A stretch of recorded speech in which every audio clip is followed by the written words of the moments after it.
Hi, in this video we'll be talking about algebra. So algebra is just a topic in mathematics where we learn how to put together numbers and then move them around or manipulate them in a specific way. Hence, that's where we learn the rules to do this in mathematics or algebra. Now here you'll notice this is an equation. Now we can ask then, how do we manipulate this? Right? So how do I take away the 2? And if I take away the 2, then what should happen to the 5 here? Right? Or how can I move the 3 to the right hand side? Right? So that's what we learn in algebra. I should note that it's actually simple. It's not as difficult as some learners might see it. The important thing is to learn the rules, and the rules are extremely straightforward.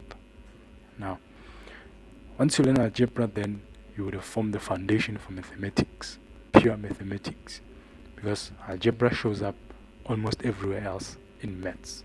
In fact, it shows up everywhere else in mathematics. You're going to notice some level of it everywhere.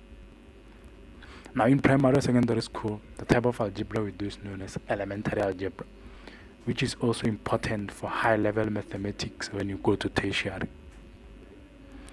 Now, let's take the English language as an example, because it parallels a lot with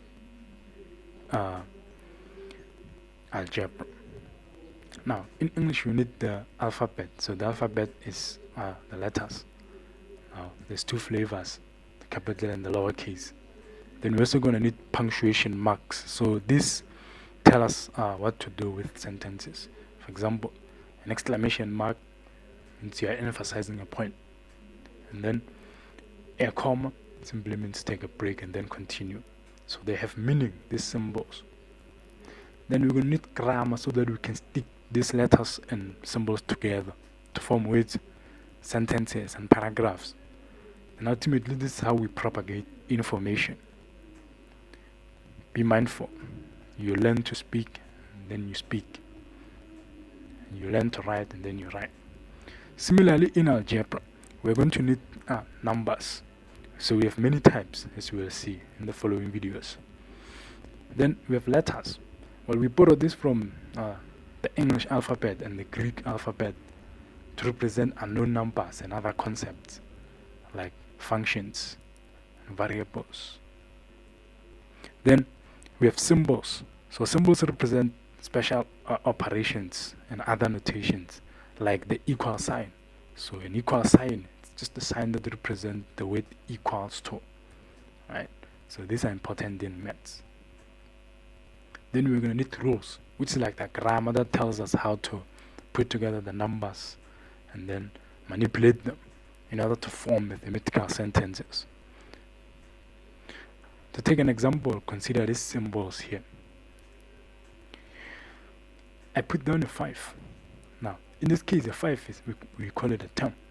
It's all alone by itself, right? We call it a term. It's like a word in the English language, right? Then we have an operation sign, which tells us to do something. So this tells us to add 2 numbers. Already we have the first one down, then we're going to need the second one.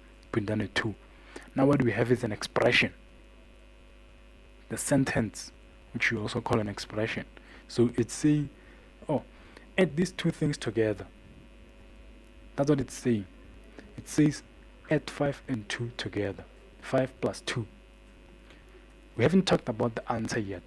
So in maths, to do that, we often use equations in order to extend an expression. We put down an equal sign. So the equal sign says, oh, you add these 2 together and you get something. Let's put it on the right. Now we put a 7. This tells us 5 plus 2 is equal to 7. This is a statement. It's complete. Now we call it a mathematical equation. So now we can ask natural questions. Is this true? Is this equation true?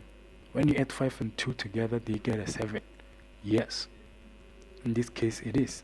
But you can also ask, what are we adding? Are we adding 5 bananas and 2 apples here? And if it makes sense, then what do we get in turn? Do we get 7 bananas / apples, or do we get 7 fruits? Well, in algebra, we often strip away all these specifics and we just care about the numbers. We come up with general rules that we can use to manipulate numbers, regardless of what they represent, whether they represent money, height, age, or fruits, whatever. Now, again, algebra is a foundational tool throughout mathematics. And the applications of mathematics, by extension, not just algebra, but mathematics as a whole, we use it in everyday life, right? So we have everyday mathematics. So this includes things like your counting, your finances, right? Building houses, right? We use mathematics there. Then we have high school science. So in high school science, we use mathematics, especially in physical sciences, right? Where you're going to see many equations. So that language comes from algebra, comes from mathematics. Then when you go high up, you're going to see that engineering uses a lot of mathematics. For example, electrical engineering. So that's where you deal with electric circuits and electronics. So you will see that physics also plays an important part.